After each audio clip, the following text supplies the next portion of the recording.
Today I'm going to read The Mermaid by Jan Brett. Under the sea, an octopus family got ready for a swim before breakfast. "Time to put on your new hat, baby," said Oka-san.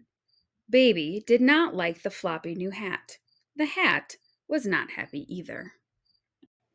As the octopus family set off behind their house, a little mermaid spotted their front door. Kiro had been drifting in a warm current with her puffer fish friend. "Take care," Puffy warned. "You never know who may live there." "But I'm so curious," she said. Kiro sashayed toward the seashell house. Inside, breakfast had been set out. There was a great big shell, a middle-sized shell, and a little shell. Kiro took a bite from the great big shell. "Ugh, too crunchy," she said.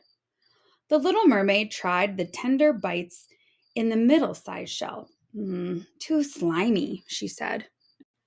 Puffy could guess what was coming next. Kiro sidled up to the little shell. In a minute, the tempting tidbit had disappeared. "Just right," she said. "All gone," said Puffy, as he wondered whose breakfast it really was. Kiro floated around the seashell house and saw 3 chairs. There was a big chair, a middle-sized chair, and a little chair. She sat down on the large coral chair. "Too many bumps," she said, as she smoothed her scales. Kiro wriggled into the middle-sized chair. Down she went. "This chair is too slippery," she gasped. The little chair was the prettiest of all, and Kiro sat on it. "Just right," she said, and she gave her fins a flipperty-flip.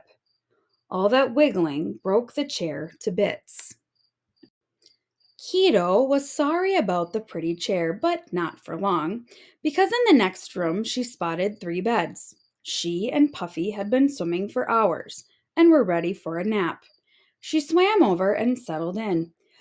"What sweet dreams we'll have," she told her friend. But someone had been eating in that bed, and there were smashed shells and crab claws all around. "This bed is too messy," she sighed. She flopped down on the middle-sized bed. "This bed is too squishy," she complained. As Kiro patted her tiara, she spied the last small bed. It rocked like a cradle in the tide. She set her head down on a pillow star and fell sound asleep. Soon the octopus family returned over the sandy shoals. Right away, Ato-san saw his breakfast shell overturned. "Someone has been crunching on my crustaceans," he said, turning pink. Oka-san huffed. "My breakfast has been splashed." She turned pinkish, too. Baby looked around for her breakfast, but all she saw was the upside-down shell. "Someone has been eating my breakfast, and there is nothing left for me," she cried. Ato-san saw that his coral chair looked different. "Someone has been sitting on my chair," he announced, now even redder. Oka-san went from pink to red when she saw her chair. "Who has been squashing my chair and scattering my teacups?" she asked. Baby saw her beautiful chair all in pieces. The hermit crabs were taking it. "My chair is going, gone," she cried. Sensing something else was amiss, Ato-san squeezed into the bedroom. "Someone has been sleeping in my bed."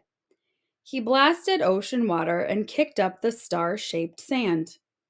Puffy felt the ripples as Oka-san jetted toward her bed. The soft seaweed she liked to drowse in was tangled and torn. "Someone has been sleeping in my bed," she said. Baby octopus peeked inside her tiny bed and saw a beautiful mermaid. "Someone has been sleeping in my bed, and here she is!" The little mermaid opened her eyes. The adorable baby's eyes were soft and sweet. Her skin was shell pink. Her graceful arms danced, but she was wearing the oddest hat the little mermaid had ever seen. Kiro, who didn't like to see anyone unhappy, gasped. "That will not do."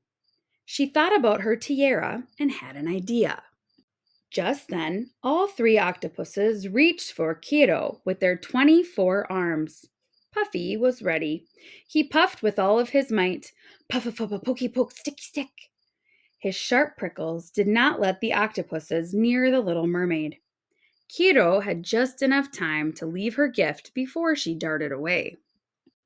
Kiro, Puffy, and their new friend Eagle Ray swam away from the seashell house. They couldn't stop smiling about baby octopus's crowning gift. She looked radiant in her beautiful new tiara.